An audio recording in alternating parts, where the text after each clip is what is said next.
Hello दोस्तों, तो कैसे हैं आप लोग। आशा करते हैं कि आप लोग अच्छे होंगे और अपनी पढ़ाई अच्छे से कर रहे होंगे। तो आज हम लोग स्टार्ट करेंगे और देखेंगे साइंस के बहुत इम्पोर्टेंट जो सवाल हैं, बहुत महत्वपूर्ण महत्वपूर्ण जो सवाल हैं उनको हम लोग देखेंगे और उन सबको कवर करेंगे। यह जो सवाल है जो साइंस की बुक एस के झा सर की जो बुक है, एस के झा सर की बुक, उसके एमसीक्यू का जो है मतलब ऑनलाइनर फॉर्म है और प्रॉपर डिस्कशन किया जाएगा इसमें। मतलब क्वेश्चनों को, कुछ क्वेश्चनों को आप लोग बताएंगे और कुछ क्वेश्चनों को मेरे द्वारा उनका पूरी तरह से विश्लेषण किया जाएगा, जिसमें से जो परीक्षाओं के लिए बहुत उपयोगी साबित होंगे उपयोगी साबित होंगे और आप लोगों की परीक्षा में यह जो प्रश्न हैं बहुत ज़्यादा भूमिका निभाएंगे। तो चलिए आज स्टार्ट करते हैं। देखते हैं, पहला सवाल है। थोड़ी सी खांसी आ रही है, इसके लिए मैं माफ़ी चाहूँगा और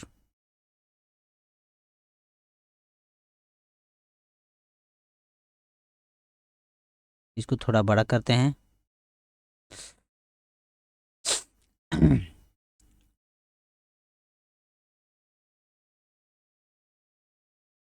चलिए देखते हैं यहाँ से। पहला सवाल है और दिया है कि 1 माइक्रोन के बराबर कितना होता है। तो 1 माइक्रोन बराबर क्या होता है उसके बारे में पूछा है। तो 1 माइक्रोन बराबर होता है 10⁻⁻⁶। यानी अगर मीटर में 1 माइक्रोन मीटर पूछे तो 1 माइक्रोन मीटर बराबर होता है 10⁻⁻⁶ होता है। और इसका माइक्रोन का जो चिन्ह होता है, इस माइक्रोन का जो चिन्ह होता है उसको हम लोग म्यू से प्रदर्शित करते हैं। म्यू का चिन्ह कुछ इस तरह से होता है। यू में एक डंडी बड़ी एक डंडी छोटी होती है। आगे देखेंगे आवेश, विद्युत आवेश का मात्रक जो होता है, विद्युत आवेश का मात्रक होता है कूलाम। कूलाम और आवेश को हम लोग जो मतलब विद्युत धारा का आवेश, इसको हम लोग क्यू से प्रदर्शित करते हैं। इसको आवेश को आप लोग बताइएगा कमेंट बॉक्स में कि इसको किससे प्रदर्शित करते हैं। विस्थापन को देखिए, विस्थापन का मात्रक होता है मीटर। और दो राशियाँ जो है उनमें कौन सी भौतिक राशि है, कौन सी भौतिक राशि नहीं है। मतलब भौतिक राशि है, सॉरी। इसमें दिया है कि दो कौन सी दो राशियाँ हैं जिनकी भौतिक राशि समान है। तो जिनकी भौतिक राशि समान है उसको हम लोग बोलते हैं कार्य और ऊर्जा। ऊर्जा होती है कार्य और ऊर्जा की जो भौतिक राशि होती है। तो हम लोग देखिए, ऊर्जाएं दो प्रकार की होती हैं। उस तरह तो ऊर्जाएं बहुत प्रकार की होती हैं, लेकिन मुख्यतः जो विज्ञान की दृष्टि से ऊर्जा को हम लोग देखते हैं, एक ऊर्जा होती है स्थितिज ऊर्जा और एक होती है गतिज ऊर्जा। दोनों के फार्मूले पर सवाल आते हैं।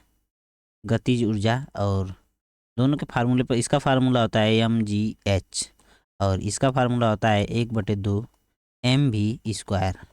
याद रखिएगा, ये सब सवाल में पूछ देता है। प्रकाश वर्ष के बारे में देखेंगे। प्रकाश वर्ष क्या है, प्रकाश वर्ष किसका मात्रक है। तो प्रकाश वर्ष जो है दूरी का मात्रक है। याद रखिएगा, एक प्रकाश वर्ष बराबर होता है लगभग जो 9.46 × 10⁻12 किलोमीटर के करीब होता है, या 15 मीटर के करीब बोल सकते हैं। देखिए यहाँ पर प्रतिरोध, अगर कुछ गलतियाँ हो जाएंगी देखिए, क्योंकि ये जो सवाल हैं इसमें नंबरिंग में कुछ गलती हो सकती है, लेकिन इन सब सवाल पूछता है। और मैं जो इस बुक के बारे में बता रहा हूँ, जो एस के जहाँ सर की बुक है, वो बहुत अच्छी बुक है, उसको आप लोग पढ़िए। और उन सवाल अक्सर करके रेलवे के जो सवाल हैं अक्सर करके इन्हीं सब बुकों में से आते हैं। एस के जहाँ सर की बुक है, खान सर की बुक हुई साइंस की, और जो क्या बोलते हैं लूसेंट की बुक हुई साइंस की, लूसेंट ऑब्जेक्टिव। इन सब जो वो बुकें हैं, एक और बुक आती है उसको उनकी महेश कुमार बर्नवाल सर की बुक आती है, आईपीएस हैं। तो इन सब बुकों से जो सवाल आते हैं बहुत मतलब अच्छे लेवल के सवाल आते हैं और ये बुकें काफ़ी अच्छी हैं। तो मुझे लगता है कि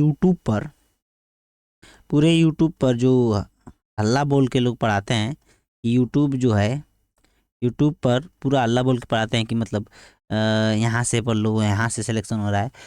ऐसा नहीं है, बुकों से पढ़िए। बुक मुझको लगता है कि बुक सबसे बढ़िया अच्छी बुक है और बुक से पढ़ना अच्छा होता है। तो देखिए प्रतिरोध का मात्रक में, प्रतिरोध का मात्रक होता है ओम। ओम, ओम से देखिए सवाल आता है, ओम का जो नियम होता है V बराबर I इंटू आर, इन सब से सवाल आते ही आते हैं। V बराबर I इंटू आर, जहाँ पर V को हम लोग वोल्ट और R को प्रतिरोध, प्रतिरोध और I जो है धारा के नाम से प्रदर्शित करते हैं। अब इन सब को भी पूछ देता है और ये सब सवाल, इन सब में बार बार सवाल इन सब से आते रहते हैं। आगे देखिएगा, यहाँ पे देखिए प्रतिबल, प्रतिबल का मात्रक जो होता है न्यूटन मीटर स्क्वायर होता है। प्रतिबल जो होता है यहाँ पे न्यूटन मीटर स्क्वायर से देखिए दाब के बराबर ही होता है, दाब जैसे होता है उस तरह से प्रतिबल होता है। और वहाँ पे देखेंगे कि दाब का फार्मूला भी यही होता है, दाब बराबर बल बटे क्षेत्रफल, बल बटे क्षेत्रफल होता है।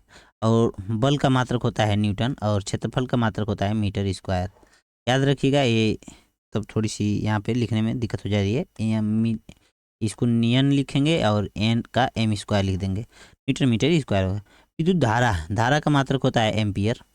याद रखिएगा एम्पियर होता है, एम्पियर।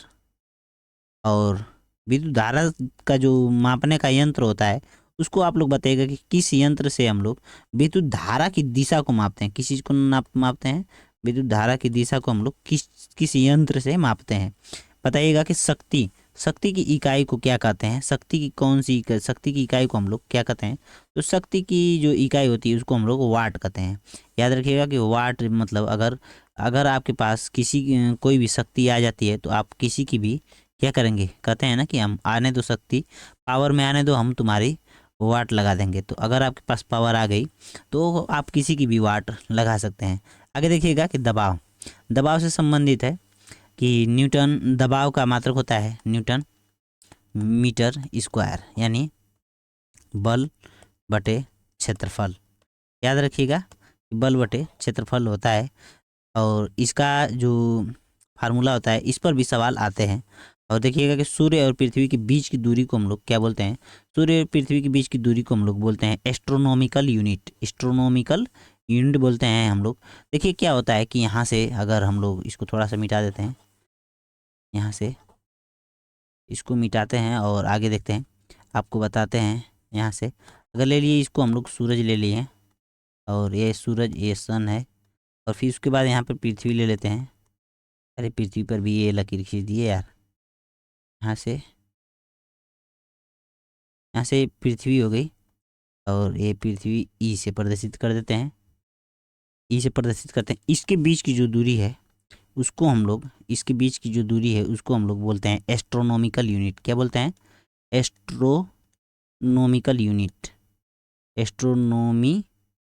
एस्ट्रोनॉमिकल, यहाँ से नॉमिकल, नॉमिकल यूनिट, एस्ट्रोनॉमिकल यूनिट बोलते हैं।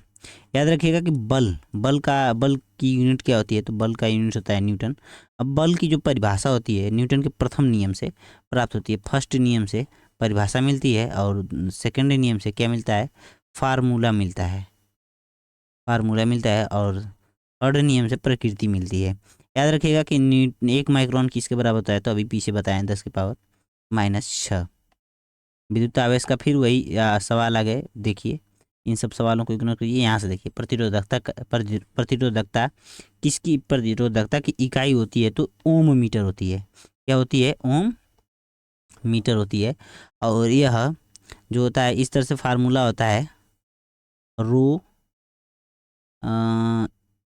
एक फार्मूला होता है प्रतिरोधकता बराबर आर बराबर rho L by R by area, इस तरह से कुछ फार्मूला होता है, मुझको अभी थोड़ा याद नहीं आ रहा है। और ये इसको हम लोग प्रतिरोधकता बोलते हैं। ये जब इधर जाता है यहाँ से आर से यहाँ पे एक एम से एम कट जाता है और इसका प्रतिरोध ओम होता है और यह जाके एल वाला गुड़ा ए भी कट जाता है और शायद एल होता है, बस आर नहीं होता है, रो एल बाई ए होता है। और यहाँ से एक जाके कट जाएगा और ऊपर जाके क्या होता है कि यहाँ पे ओम मीटर बना देता है। तो बस इसको याद रखिएगा कि सीधा सीधा है, ज़्यादा इसमें पूछता नहीं है। प्रतिरोधकता पर न्यूमेरिकल के सवाल बहुत कम आते हैं और प्रतिरोधकता का बस मात्रक पूछता है। तो ओम मीटर, ओम मीटर को याद रखिएगा। किन दो राशियों की इकाई जो होती है समान होती है, तो बल और उत्क्षेप बल की इकाई होती है, तो बल की इकाई होती है न्यूटन। और न्यूटन ने खोजा था गुरुत्वाकर्षण का नियम, गुरुत्वाकर्षण का नियम खोजा था। और गुरुत्वाकर्षण का नियम में F बराबर एक फार्मूला होता है G m1 × m2/r², जहाँ पे G होता है गुरुत्वाकर्षण नियतांक होता है, गुरुत्वाकर्षण नियतांक होता है। और इसी का कभी कभी पूछ देता है इसका मतलब मात्रक क्या होता है, इसका मात्रक। तो इसकी मात्रक के लिए इस आर को हम लोग इधर ले जाएंगे, तो F × r²/mm, मतलब m × m, m1 × m2। तो हम लोग इसको लिखेंगे बल का मात्रक लिखेंगे, यहाँ से इसका लिखेंगे तो न्यूटन, इसका आर का लिखेंगे तो मीटर स्क्वायर, यहाँ पे mm का लिखेंगे तो किलोग्राम स्क्वायर। इसको पूरे सही से लिखेंगे तो न्यूटन मीटर स्क्वायर × kg/-2, इस तरह से लिखेंगे। यह इसका मात्रक होता है।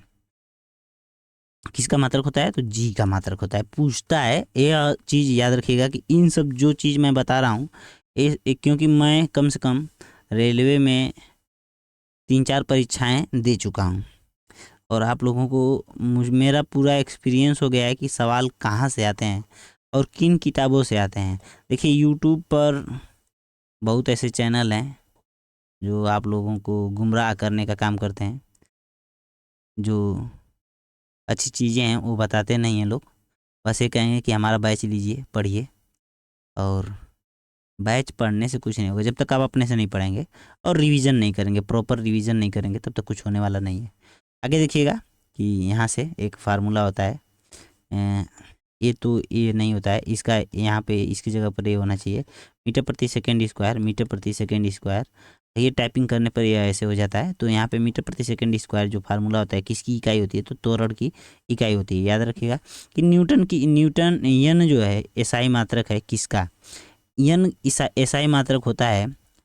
यन का मतलब होता है न्यूटन और न्यूटन एसआई मात्रक होता है बल का, यानी फोर्स। और बल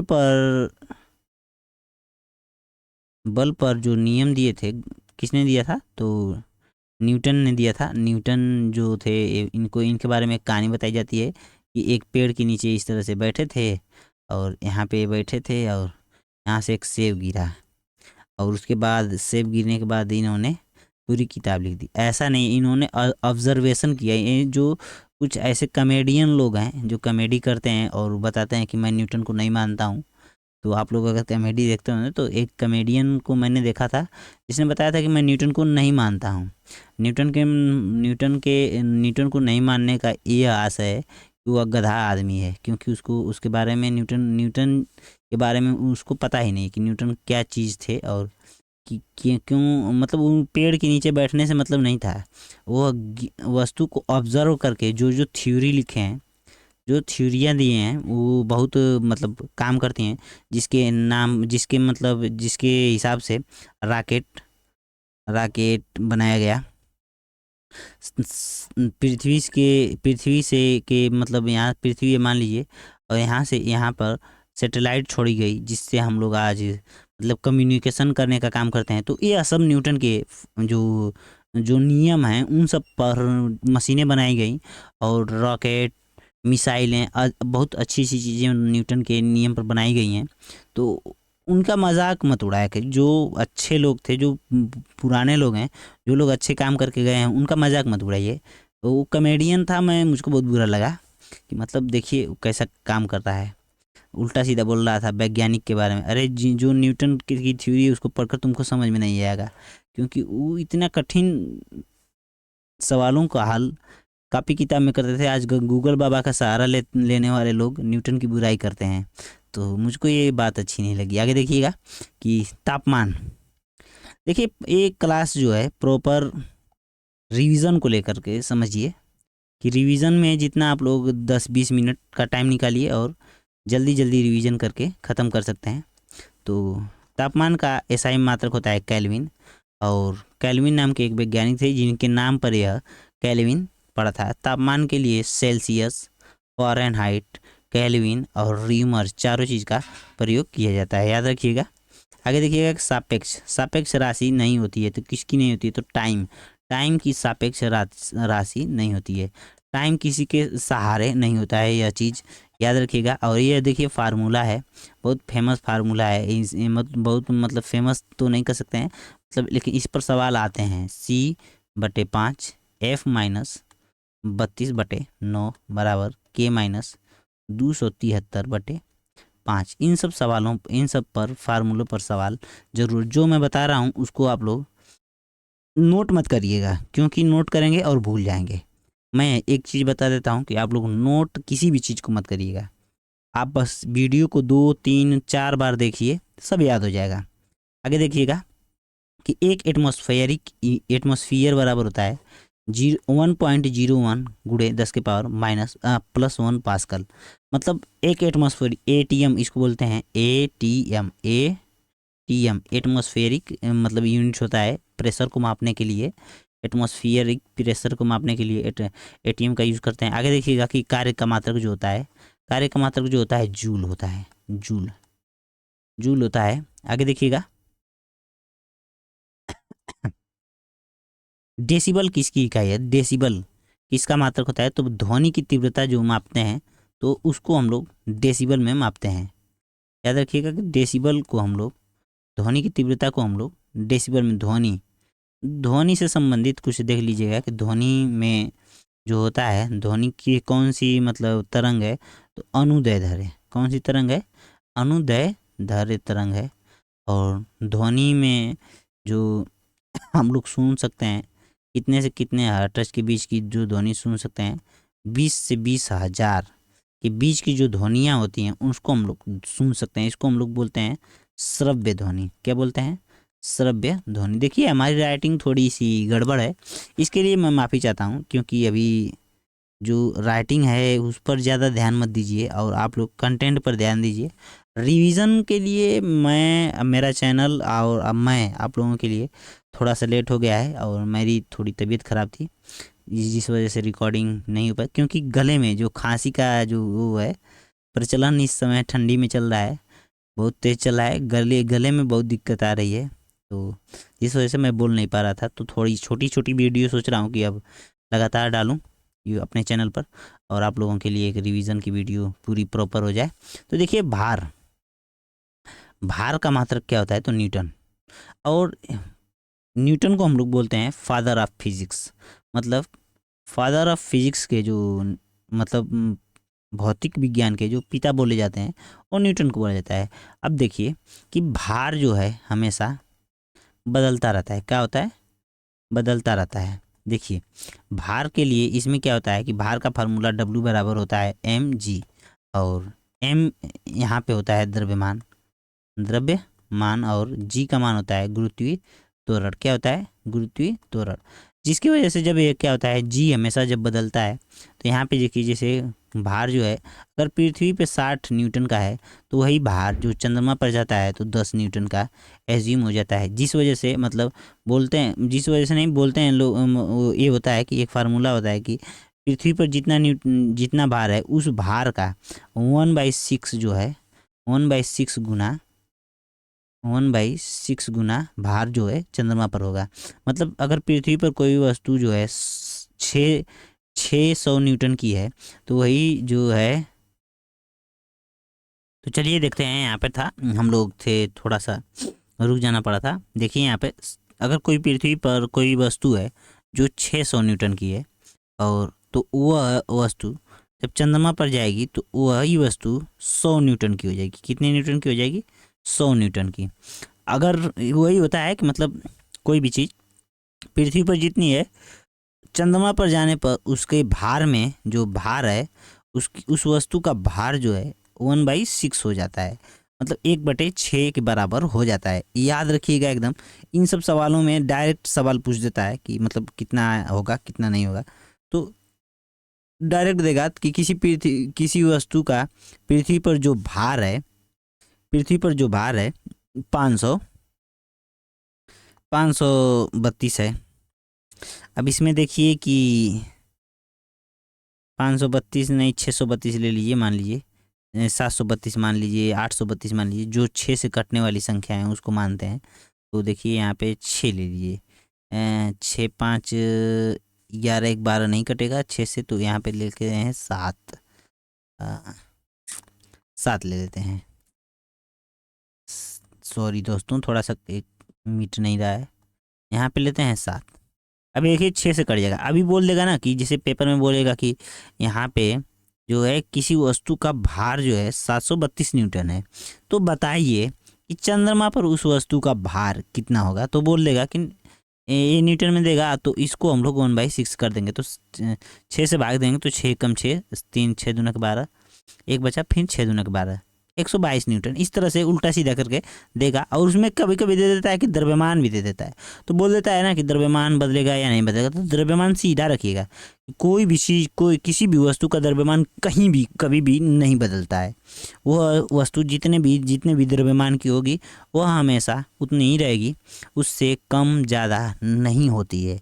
द्रव्यमान कभी बदलता ही नहीं है, याद रखिएगा, क्योंकि इस पर सवाल बहुत आते हैं और अच्छे खासे सवाल आते हैं द्रव्यमान वाले पर, क्योंकि इसमें क्या होता है कि लोगों को भुलवाने का काम करता है एग्जामिनर। और इसमें जो एग्जामिनर होता है वह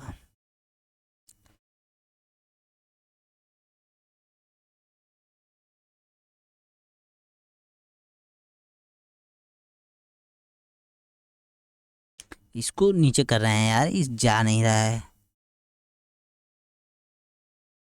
इसको नीचे कर रहे हैं तो जा नहीं रहा है,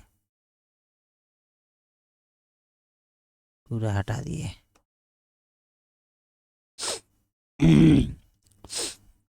डिलीट करने पर डिलीट भी नहीं होता है, कभी कभी जैसे लगता है कि हमको सिस्टम चलाने का, जैसे कंप्यूटर चलाने का ढंग ही नहीं हो।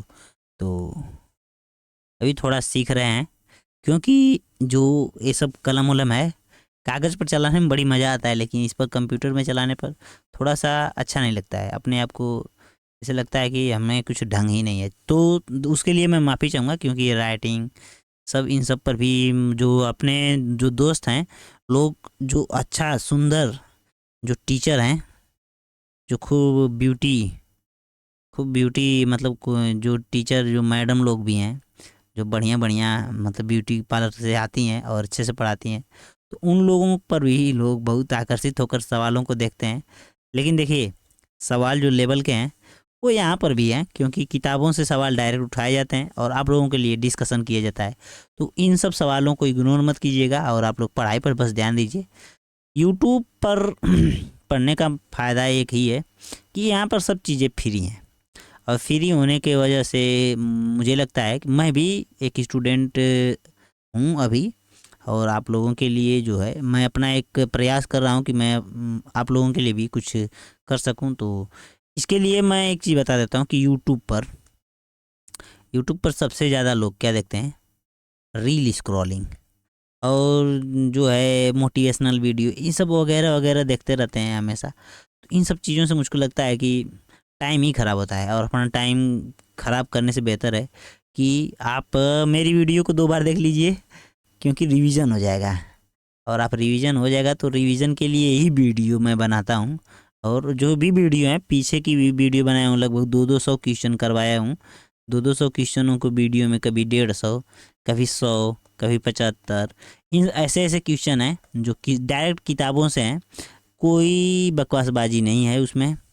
आप लोगों के लिए क्वेश्चन है, तो उन सब क्वेश्चनों को जाइए देखिए, वीडियो को देखिए और अपने दोस्तों को भी शेयर कर दिया कीजिए। ये सब वीडियो बहुत मतलब ये, इसमें मेहनत लगती है, थोड़ी सी मेहनत लगती है, ज़्यादा मेहनत नहीं लगती है, थोड़ी सी मेहनत लगती है। क्योंकि मुझको, मेरा मानना है कि पढ़ाई एक ऐसा काम है जो सबसे कम मेहनत में होता है, लेकिन सब लोग नहीं करते हैं। तो चलिए स्टार्ट करते हैं। कहाँ पर थे हम लोग, यहाँ पे न्यूटन न्यूटन के पास थे, और न्यूटन की खोज होने के बाद हम लोग आगे निकल चुके थे। और आगे निकलने के बाद यहाँ से देखेंगे संवेग। संवेग किसकी इकाई है, संवेग की इकाई को हम लोग क्या बोलते हैं, तो संवेग की इकाई होती है किलोग्राम मीटर प्रति सेकेंड, मीटर प्रति सेकेंड। यहाँ से देखेंगे तो देखिए किलोग्राम को हम लोग बोलेंगे द्रव्यमान, डायरेक्ट द्रव्यमान, और यहाँ से इसको बोलेंगे वेग, द्रव्यमान इंटू वेग। अब वेग देखिए दो प्रकार का होता है, एक प्रारंभिक वेग होता है, एक अंतिम वेग होता है। प्रारंभिक वेग को हम लोग u से प्रदर्शित करते हैं और अंतिम वेग को हम लोग v से प्रदर्शित करते हैं। याद रखिएगा, अंतिम वेग को v से प्रदर्शित करते हैं। और वेग में परिवर्तन की चाल को हम लोग, वेग में परिवर्तन की दर जो होती है उसको हम लोग बोलते हैं, वेग में परिवर्तन की दर को हम लोग बोलते हैं त्वरण। आगे देखिएगा कि उद्योग में शक्ति का मात्रक क्या होता है, तो उद्योग में शक्ति का मात्रक होता है एचपी, और एक एचपी बराबर होता है 746 वाट। 746 वाट जो होता है, एक एचपी को हम लोग बोलते हैं हार्स पावर, हार्स पावर। और 746 वाट होता है, यह ब्रिटिश में होता है, और एक मीट्रिक में होता है 735.5 वाट, 735.5 वाट के बराबर होता है। और यह होता है मीट्रिक पद्धति में, यह ब्रिटिश होता है, ब्रिटिश में होता है। अब देखिए किसकी कोई इकाई नहीं होती है, सापेक्ष घनत्व जो होता है इसकी कोई इकाई ही नहीं होती है। याद रखिएगा कि जहाँ पर भी कोई इकाई, जब बोले कि कोई इकाई नहीं होता है तो हम लोग सीधा बोलेंगे सापेक्षिकता में जो आते हैं, जो भी चीज़ सापेक्षिक समय, सापेक्षिक घनत्व, सापेक्षिक ताप, कुछ भी सापेक्षिक में आ जाए उसको हम लोग सीधा बोल देंगे कि इसकी कोई इकाई होती नहीं, क्योंकि यह सापेक्षिक जो होता है एक अनुपात में आता है। देखिए प्रदीप्त क्या होता है, अगला सवाल है कि प्रदीप्ति क्या होती है। तो प्रदीप्ति जो होती है, प्रदीप्ति की इकाई जो होती है लक्स मीटर से मापी जाती है। याद रखिएगा कि प्रदीप्ति की इकाई जो होती है लक्स मीटर से मापी जाती है। अब यहाँ पर देखेंगे कि नैनोमीटर, 1 नैनोमीटर बराबर होता है 10⁻⁹ मीटर। और एक केल्विन, केल्विन के कक्षीय तापमान जो होता है, केल्विन पैमाने पर कक्षीय तापमान जो होता है, कक्षीय तापमान लगभग मुझको लग रहा है कि देखिए मेरा गला थोड़ा सा बैठ रहा है, और कक्षीय तापमान के बारे में बता देता हूँ कि लगभग 25 डिग्री से लेकर 27 डिग्री तक के करीब कक्षीय तापमान होता है। और इसको हम लोग बदल सकते हैं इस वाले फार्मूले से, C/5 F-32/9 K-273/5 और R/4। ये वाला फार्मूला होता है, इसको याद रखिएगा, क्योंकि ये फार्मूला बहुत बहुत बार परीक्षाओं में इस फार्मूले से सवालों को हल किया जाता है।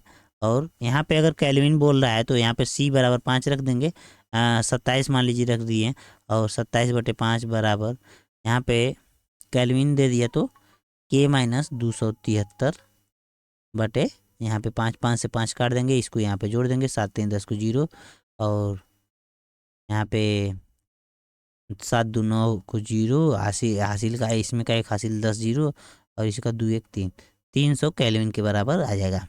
और अगर फ़ारेनहाइट में पूछेगा तो फ़ारेनहाइट में बदल देंगे। आगे देखते हैं पारसेक।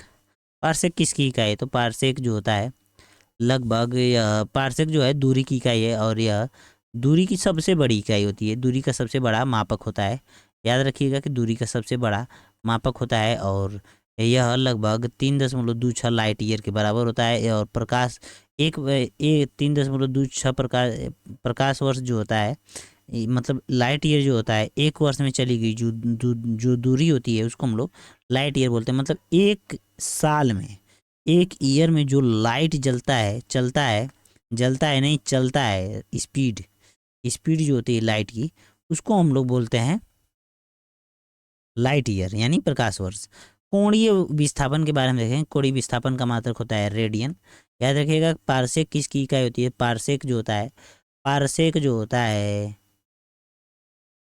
अभी पीछे बताएं कि 3.26 लाइट ईयर के बराबर होता है। ये सब याद रखिएगा कि ये सब सवाल पूछते हैं। एक पिकोमीटर बराबर होता है 10⁻⁻12। एक जूल बराबर होता है एक न्यूटन, एक न्यूटन इंटू एक मीटर। याद रखिएगा। एक पास्कल बराबर होता है, पास्कल किसकी का है, दाब की। कैंडेला किसकी का है, कैंडेला का मात्रक होता है ज्योतिष, ज्योतिष तीव्रता, ज्योति तीव्रता।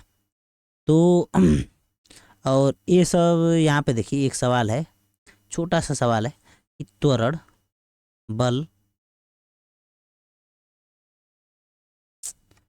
यहाँ पे कहाँ गया, यहाँ पे गया, यहाँ पे देखते हैं ऊपर, थोड़ा सा ऊपर करे, यहाँ पे देखेंगे, ये देखिए त्वरण बल कार्य, आवेग, इन सब का मात्रक बताना है, मानक नहीं है, मात्रक। मात्रक आप लोगों को कमेंट बॉक्स में बताना है। और इससे जो नीचे की वीडियो है, जो यहाँ पर देखिए, मैंने पूरे क्वेश्चनों को, बस मैं क्वेश्चनों को मतलब किताब से एक्सट्रैक्ट कर लिया हूँ, बस निकाल लिया हूँ, और इन सब क्वेश्चनों का डिस्कशन आप लोगों को करवाया जाएगा। बहुत ज़्यादा क्वेश्चन है, देखिए यहाँ पर अभी स्लाइड है, और यहाँ पे स्लाइड आएगी इस तरह से पूरी नीचे तक, इतनी स्लाइडें हैं। मुझको लग रहा है कि इसमें फिजिक्स, केमिस्ट्री तक की भी क्वेश्चनों को किया गया है, केमिस्ट्री के सवाल भी हैं, और अच्छे से सवाल हैं। यहाँ पर दिखाता हूँ आप लोगों को, एक सेकेंड।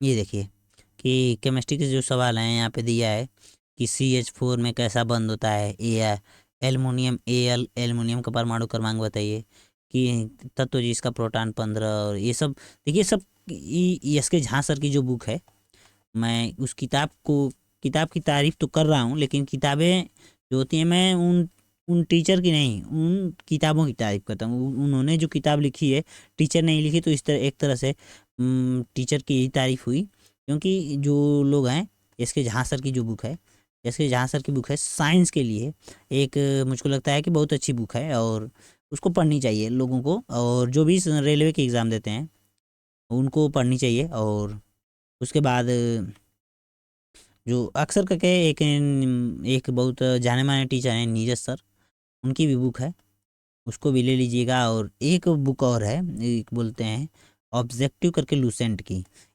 3-4 बुकों को लीजिए, और प्रॉपर बस किताबों से पढ़ाई कीजिए। मुझको लगता है यूट्यूब पे ज़्यादा टीचरों को फॉलो करने से बढ़िया है कि 1-2 टीचरों को फॉलो कीजिए, और अपनी प्लेलिस्ट में उनके सब वीडियो को सेव करिए, और एक तरफ से सब वीडियो को देखते चले जाइए।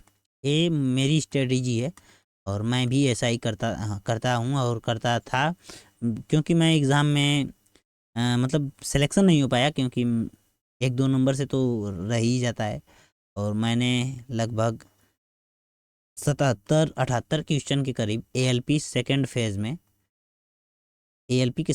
में 77-78 करने के बाद भी मैं मतलब मेरा सिलेक्शन नहीं हो पाया, क्योंकि इस जो कंप्यूटर था, और हमारे देश का कंप्यूटर सिस्टम तो ऐसा है कि पूरी तरह से हैंग मार जाता है, और मेरा भी कंप्यूटर क्या बोलते हैं वो बंद हो गया था। तो उसके लिए मैं सरकार से यही कहूँगा कि मतलब मेरे साथ जो हुआ वो अन्य लोगों के साथ ना हो, और वो सब सिस्टमों को थोड़ा सही करिए। और परीक्षाएं तो देते रहेंगे हम लोग, क्योंकि जब तक नौकरी न लगे तब तक मज़ा नहीं है जीवन में। और देखिए दोस्तों, अगर नौकरी लग जाती है उसके बावजूद भी पढ़ाई करते रहिए, क्योंकि पढ़कर ही एक अच्छा मुकाम हासिल किया जा सकता है। तो मेरा ये मानना है कि आप लोग पढ़िए, और ज़्यादा देखिए, ज़्यादा कंट्रोवर्सी वाले जो सवाल हैं, कि आइए ये देखिए सवाल, मतलब मुझको ऐसा नहीं लगता है। सवाल ऐसे जेन्युइन होने चाहिए कि मतलब करने पर कुछ मज़ा आ जाए। तो अगर आप लोगों को मेरी वीडियो अच्छी लगे तो एक काम करिएगा कि एक प्यारा सा लाइक करिए, और एक छोटा सा कमेंट अपने इस भाई के लिए, अपने दोस्त के लिए कमेंट कर दीजिएगा। और हो सके तो अगर ज़्यादा मेहनत न लगे आप लोगों को, क्योंकि मेहनत लगती होगी शायद, तो शेयर भी कर दीजिएगा, कि क्योंकि शेयर करने में मुझको लगता है कि बहुत ज़्यादा मेहनत लगती है, क्योंकि एक मैसेज को एक लोगों से दूसरे लोगों तक पहुंचाना बहुत ज़्यादा मेहनत का काम है आज के ज़माने में। क्योंकि आज के ज़माने में वही है डाक सिस्टम। मैं आप लोगों को रोस्ट कर रहा हूँ अगर ऐसा लग रहा होगा तो, लेकिन ऐसा नहीं है दोस्तों।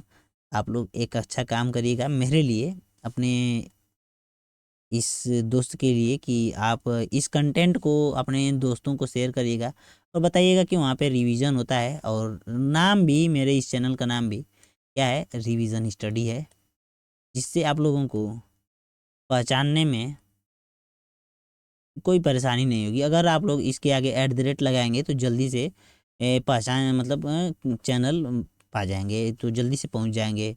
@रिवीजन स्टडी लिखेंगे, एकदम RIVISISTUDY लिखेंगे, तो ये सब पहुंच जाएंगे। और एक अच्छा सा लाइक करिए, और दोस्तों को अपने भेज दीजिएगा, क्योंकि दोस्तों को जब आप भेजेंगे तो वीडियो मतलब थोड़ी सी ज़्यादा दूर तक पहुँचेगी।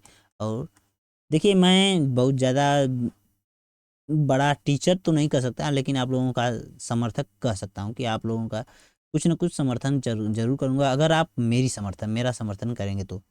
तो चलिए मिलते हैं अगली वीडियो में। और कल मैं करवाऊँगा जो भौतिक विज्ञान का लगभग एस.के. झां सर की बुक है, और उसके क्वेश्चन को बस मैं लिया हूँ। क्वेश्चन मतलब पूरा कंटेंट नहीं है, मैं अपने हिसाब से उसको फिर बनाऊँगा। ये एस.के. झां सर की बुक है। अगर आप लोग चाहेंगे तो एस.के. झां सर की बुक जो है उसको पढ़ लीजिएगा, और मैं उसमें से कुछ न कुछ क्वेश्चनों को करवाऊँगा, जिसमें से मैं आज करवा दिया हूँ पहला चैप्टर, और कल करवाऊँगा दूसरा, क्योंकि दूसरा छोटा है, तीसरा है, फिर उसके बाद चौथा। 2 3 4 चैप्टर को करवाया जाएगा, क्योंकि ये 2 3 4 चैप्टर जो हैं वो थोड़े छोटे हैं, और इन सब क्वेश्चनों को करवाया। इसमें लगभग मुझको लगता है कि 50-60 क्वेश्चन हो जाएंगे, जो कि 40-50 मिनट में निपट सकते हैं, और उन सब का प्रॉपर डिस्कशन करवाया जाएगा।